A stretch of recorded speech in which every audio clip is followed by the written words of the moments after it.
How are you? Good afternoon. Oh my God, I'm so glad I get to finally talk to you because this whole entire album is exactly what we need right now in music. Thank you so much. I'm so glad that I hear those kind words from you. Thank you very much. But the thing about it is that listeners don't understand that this stuff doesn't happen just overnight. That this is a process of creativity.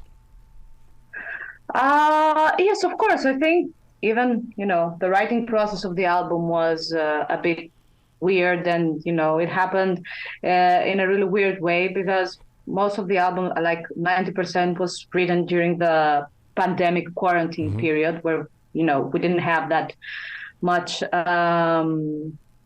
didn't have anything else to do. So we were kind of just focus on that. So having so much time to just, put all your effort in just writing music, it's an amazing thing for a musician to do because creativity is like flowing 24/7. You just spitball ideas with your bandmates and, things are having like a concrete, form in a totally different way than, when you just write one song here and there and, you try to juggle your daily life in between. So I think that, creatively, it was a totally different experience than anything that was done before. So I think that is something that, that is also reflected on how the music turned out. You bring up a very interesting point because I was that guy that was talking with musicians during the lockdown, during the COVID-19, and they were pissed off. They were not in a great place. But yet I swear that music history will one day look back at this moment where music stopped, but you explored. And it's going to be one of the greatest moments ever in the history of music. I truly believe that because, all the musicians just, had to like sit on their butts and just write stuff. They didn't have anything else to do. So, that is an ideal situation for a musician. You're not distracted and, you can focus your 100%, all of your efforts into just writing and creating music. And that's, you also have the luxury to do revisions, rewrite stuff that maybe in another, in another, period of, your so far music life didn't have the luxury to do so. So I truly believe that all the music that came out, because the production of music during that time was humongous. Everybody was writing, we saw so many new albums. And I think it was such a productive period. And, and also that the fact that we hadn't experienced anything like that before. It's very, it's very shocking and very intense for the human collective psyche. And so I think even more for an artist. So I believe that, emotions are, more intense. They are running really high. And that's what you put on your art, if that is music or, painting or poetry or whatever form of art you are doing. So, I believe that it was an opportunity, beneath all that ugliness that we had to live during that time.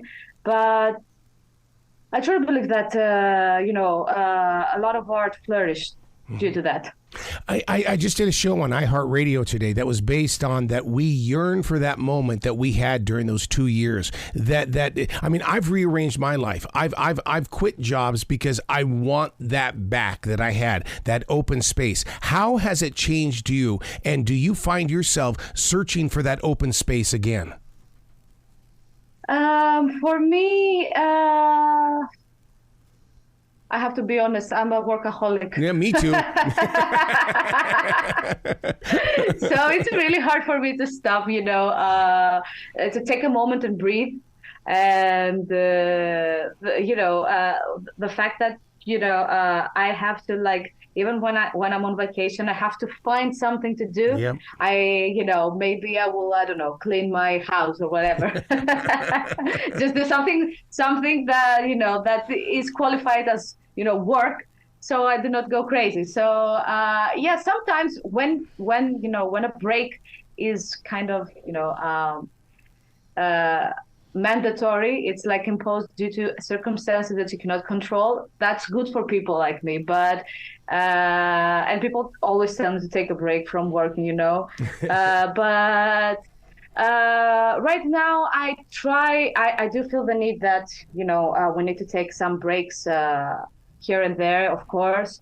Last year, when things opened up live wise for live shows and for touring and festivals during the summer, we didn't have the chance to, I personally didn't have the chance to go on vacation at all.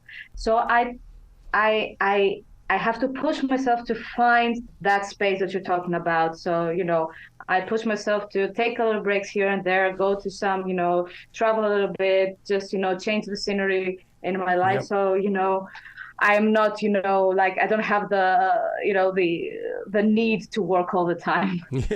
Are you like me in the way that a lot of songs come to me while I'm washing dishes? I mean, when I'm doing simple things is when the world of music comes into me. Are you in that way too, or do you force yourself to write the song?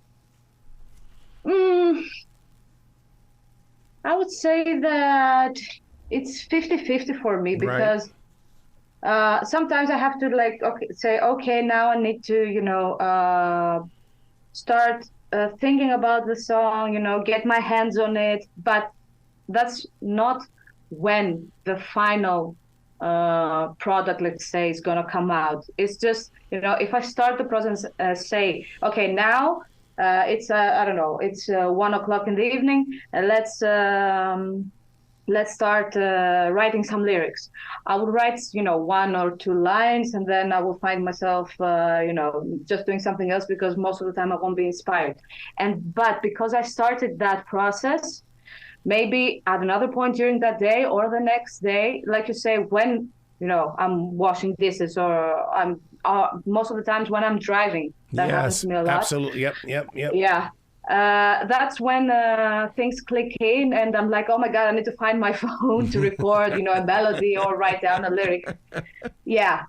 So I'd say that, I think there's like behind the scenes, process in my mind, when that happens. So, but I do need to think, okay, now I'm in writing mode, because if I don't say that consciously, it won't happen. People don't understand the creative mind. When we grab that smartphone and we start putting our ideas inside that, they think, oh, you're on the phone again? No, I'm not on the phone. This is creativity in motion. I mean, do you see how people look at you in that? They think you're just, oh, you're on the phone again. I would say so, but I don't pay attention to that. For example, I can dream a melody and just grab from my phone, in the night, not seeing anything. And I'm like, okay, I'm going to whisper that because I don't have, the strength to actually sing right now. So I don't know. I don't have that, I'm not conscious of, what people think if I'm writing or, if I'm finding that creative, inspiration. Even if I'm on, I'm walking on the road, and something pops in my head, I will just pop the phone out and start recording. Okay, maybe people think I'm weird, but I don't care. Let's talk about that song Token. The video is like an open invitation for the world to come to Athens. I mean, oh my God, what you guys do in this video is so precious. Thank you so much. Thank you so much. I've never thought that we would be like a tourist advertisement due to that video to come to Athens. So it was an amazing experience, for us to do such a video. It's the first time that we've done something like that. We wanted to do something different, do something with VFX, because our new guitarist, Philip, is a VFX artist, and we just thought, why not put to good use your talents and, do something different for us and something different in general, because, we have seen that music videos during, especially the last years, are a little bit the same thing over and over again.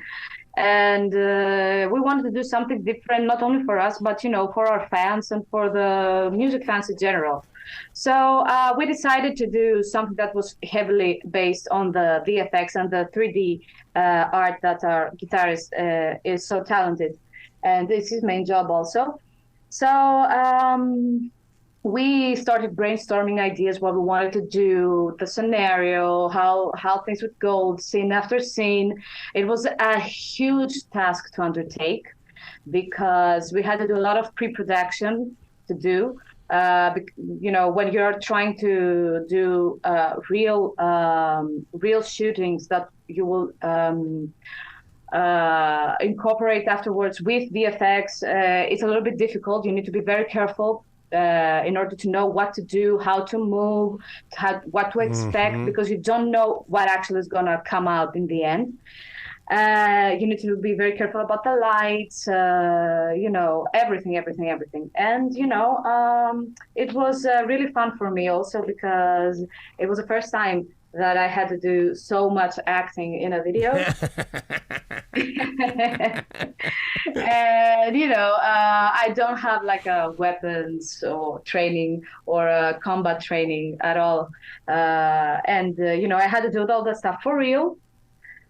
Because if they are not real, they're not gonna be recorded correctly. And I don't want to do anything that will be like a sorry excuse of combat movements. So I had to learn how to use the sword, and the katana sword is really heavy. really heavy. So at the beginning I was like cramped all over my arms and my torso. But then after a few sessions running around like crazy in my house, I managed to learn some movements, a lot more than what went in the video actually, and it was really fun. I just kind of felt like like a real actor, of some sort. Yeah. I hear amazing electronics in the background of the music. And then when you look at the album cover, you're going, oh my God, they totally respect the club lifestyle. When does that electronic kind of sound fit into the song? Is it in the studio, or is it when you're planning the song before you go into the studio? Oh, it's 100% before the studio. Is it? Yeah. The song before we recorded in the studio is 100% pre-produced. I mean, we want to be really, really, really sure about how the final outcome of the song is going to be. Yeah. So we are very lucky because we have essentially brought the studio into our home studio. So most of the instruments, with the exception of the drums, are recorded here in our home studio. So we can have that control to know how it's gonna sound like in the end. So we really like the electronic scene. Yep. The aesthetics, how hardcore they can go, the lights, the everything. We really like the electronic scene. So, and we're trying to incorporate it as much as we can, even more so now. And we're open not only to the electro genre, but also to other genres. We are really open to to blend and fuse styles in our music, because that's what makes it interesting, and that's what makes us makes it fresh for us also. We do not want to repeat ourselves. We do not want to become stale in a way. And I do believe that in the end everything has that Project Renegade sound, that cohesiveness that we want to, and we aim for, but we really like to experiment and to expand our horizons musically also. So I thought I was the freak that did all the stuff in the home studio and then took it to the engineer in the big studio. Because what I would do is I would give them my ideas, and then I would go to the engineer and say, this is where I want to go. And he would go, okay, I'll get the musicians for you. I'll make sure that this is where you go. Do you save the origin of the song? Because I have the original versions of my song, and I have those that we did in the physical studio, and I still believe inside my soul that the original stuff has greater purpose than what was recorded in the studio. That is a very difficult question, because I've been, against that dilemma myself, especially when, when I'm doing the vocals in the pre-production stage. Sometimes I feel that first take, that you're not thinking about it so much, it kind of has something special that the studio version does not have. So I've been, in that situation myself. But like I said, if I want to take something, I truly believe that something is better at the earlier stage. Right now, I have the luxury to take it and leave that version in the final song. But I get what you mean. When you're like not filtering everything and you're not in that let's record mode. Sometimes things are more,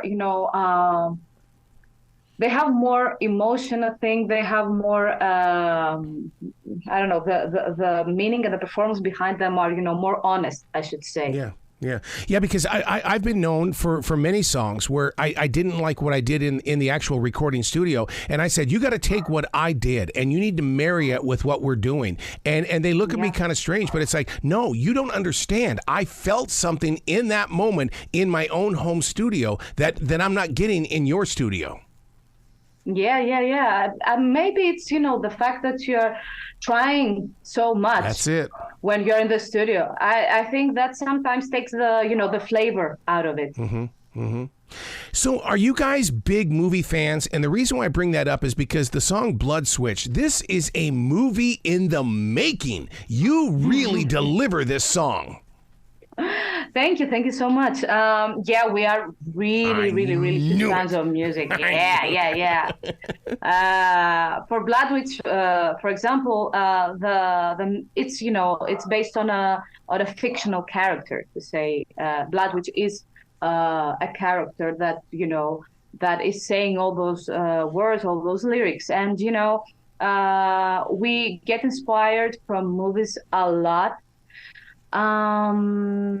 Even for Token, just a fun fact, when I was preparing for the video, I used to watch all the Matrix movies, because I was like, okay, how are they preparing themselves and how are they doing all that stuff, Even the backstage footage, I was looking at it and, seeing what they are going through and what they have to, learn. But we really get inspired from movies. And the sci-fi genre in general, even books and everything. In the end, the inspiration for every song is real life. It could be like a movie, it could be a book, it could be something that you heard in the street, it could be a conversation. So definitely movies are a huge inspiration for us. Most of the songs are coming in at 3:30, 4:45. I love that, because that gives me enough space to accept the next song that's coming up next. I totally agree. We used to write longer songs in our previous, albums. But, right now we want to just give a more condensed experience, I think. Because we also don't have the attention span anymore for anything longer than that. And, for Blood Witch, it is a song that it is a little bit longer, I should say, but I think that it needed that space for it to to develop itself and tell that that story that we wanted, and going through the emotions and that now you'll know my name, and then afterwards all that the breakdown and the backing vocals that are kind of like more dreamy, and then going again at the end on the chorus. I think it's a very nice transition, even if it's, like a longer song than usual. Yeah. What did you feel in your heart when you guys recorded Ultra Terra and it became the name of the album, and yet it's the title track hit? What was it in that song that said, hey, look, this is what we need to call this project?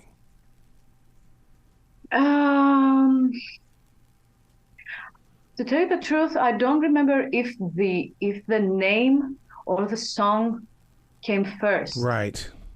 I'm not so sure about that. I cannot actually remember it. I think that the name came first because we had some song that we wanted to, that we were feeling that the concept of, like an ultimate Earth where people are trying to achieve the perfect place to live, the place where everything is, that there's nothing that goes wrong, that everything is like super technologically advanced, that there's no fault in it, but in the end is like it becomes too much technologically advanced place for the human beings to be, where actually they are not welcome anymore, because humans are not perfect. They are not they're not ones and zeros. They live in the gray areas in between.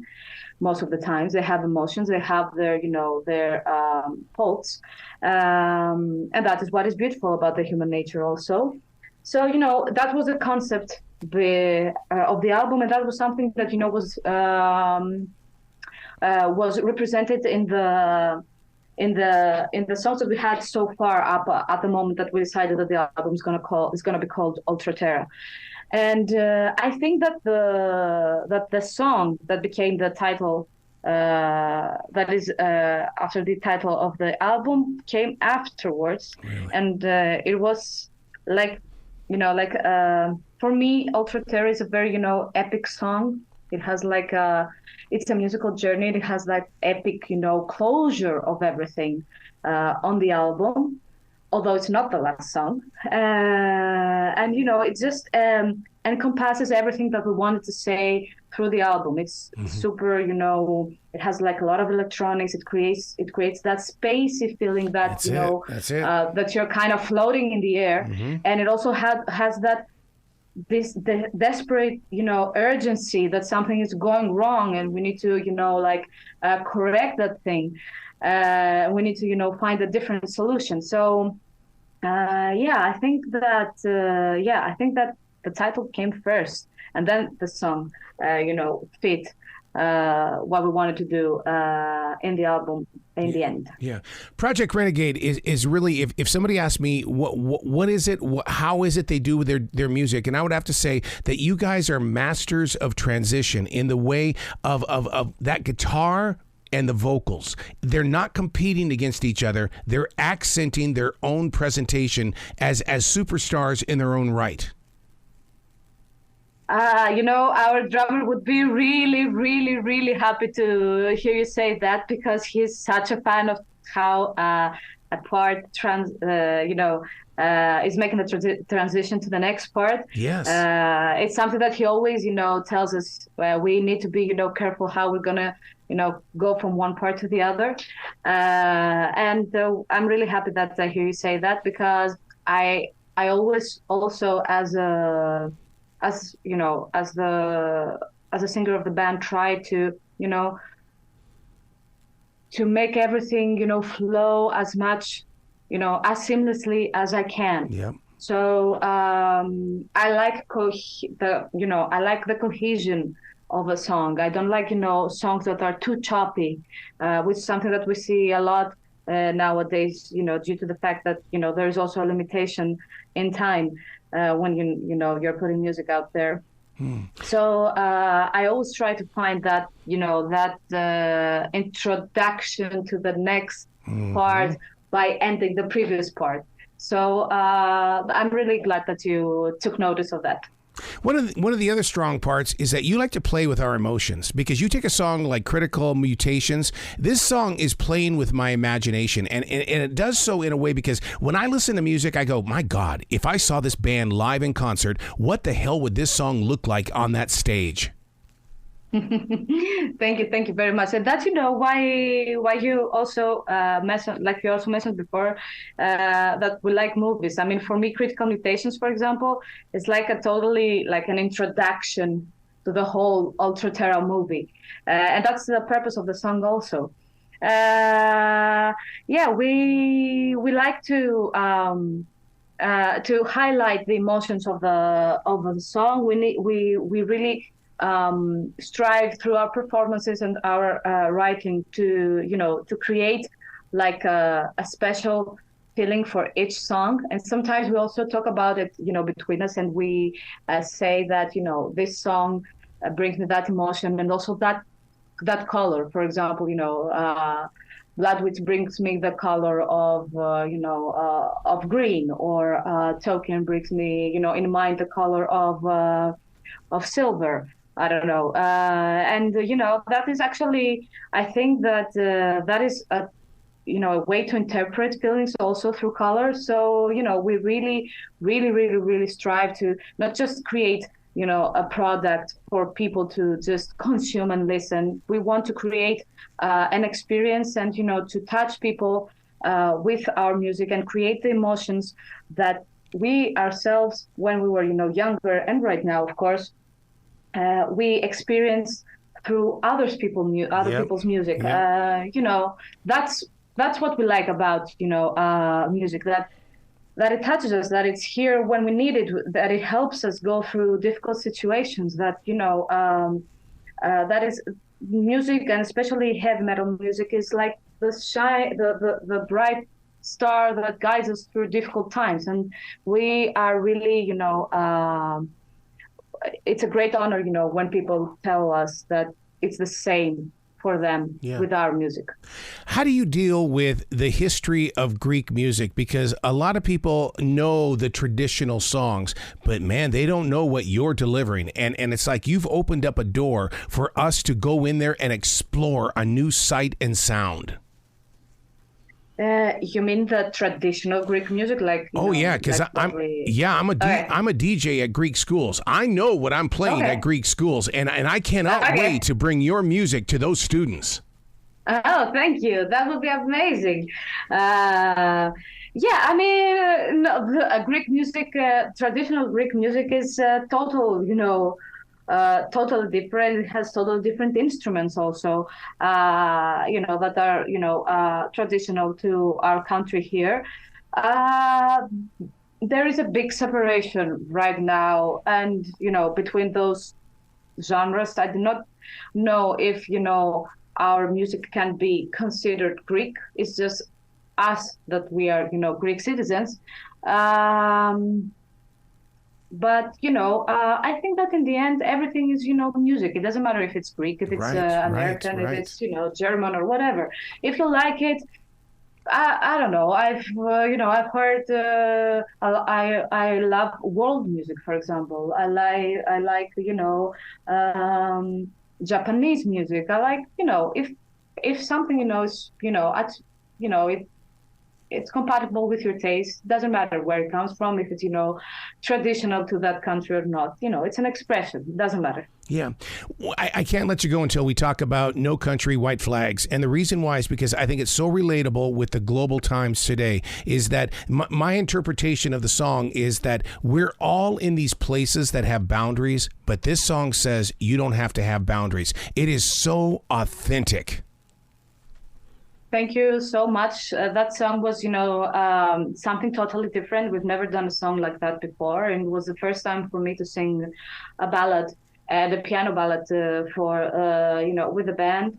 For me, that is No Country for White Flags is actually the last song of the album, and for me, it's like the meaning of it is that we are in this shitty situation, where everything is going, worse and worse and worse. For everybody, not only for here in Greece, but for everybody in the whole world. I mean, right now there is a war that is going on here, next door here.